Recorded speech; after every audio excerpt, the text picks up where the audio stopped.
Il y a quelque temps, j'ai revu avec plaisir le film Indian Palace, dans lequel l'un des personnages, une Anglaise très âgée, évoque le fait de ne plus faire de trop grands projets, et principalement des projets dans la durée. Et elle a cette phrase absolument quoi, touchante et tellement réaliste à la fois. Elle dit je n'achète même plus de bananes vertes. C'est dire que le temps est compté, que la fin peut survenir demain, même d'un instant à l'autre, et qu'il faut donc vivre ce que le présent a l'élégance de nous offrir encore. Cette phrase me ramène à la question souvent posée au cours d'un premier entretien avec une personne âgée. Ne suis-je pas trop âgé pour entreprendre une analyse? Alors mon but dans cette séquence n'est pas de répondre à la question d'une façon technique, en évoquant la structure, les résistances, ce qu'en disaient ou ce qu'en disent toujours les analystes, etc.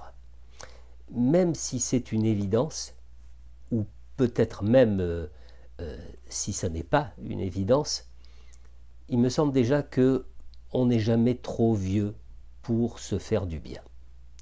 Jamais trop âgé pour bénéficier des fruits d'un travail psychique. Et il y a tellement de raisons, toutes parfaitement valables, pour entreprendre une analyse à un âge avancé. Même si l'analyse en question ne ressemble pas du tout à l'analyse d'une jeune femme ou d'un homme d'âge mûr, peu importe. Les préoccupations ne sont pas les mêmes, les obstacles rencontrés non plus, les souffrances, les peurs, parce que toute analyse est forcément colorée par ce que nous traversons ou ce sur quoi nous butons à chaque âge de notre vie. Dans le grand âge surviennent souvent la disparition du conjoint et donc la confrontation à la solitude, le travail du deuil, la dépression.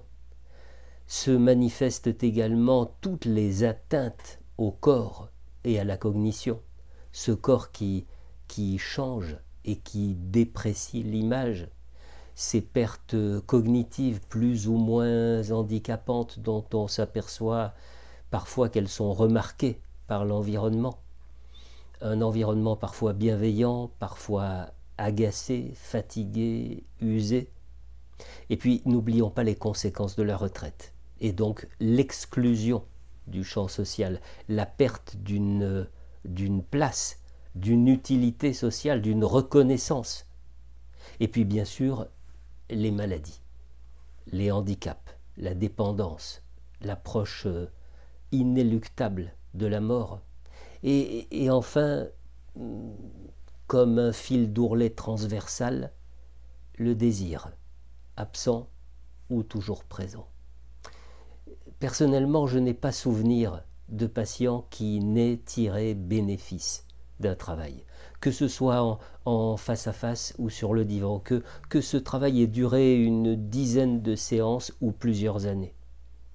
J'ai accompagné des hommes et des femmes, pas toujours dans la plus grande orthodoxie de l'analyse, mais toujours dans la plus grande orthodoxie de la vie à leur âge, avec ses traits d'humour et ses éclats de rire, avec ses larmes et ses grands silences, ses fulgurances soudaines, ses désirs naissants qui trouvent un jour à s'épanouir à travers une rencontre, un projet, un voyage. Le sujet de la mort, ma foi, qu'est-ce qu'on peut en dire? Ce qu'en dit Philippe Roth dans l'un de ses ouvrages. Tant qu'on est vivant, on est immortel. Alors, on lui tourne autour au sujet de la mort, on en dit des banalités, des évidences. Parfois on en rit pour conjurer la peur, et parfois aussi, on finit par la considérer comme une voisine impolie qui s'est invitée sans qu'on lui demande quoi que ce soit.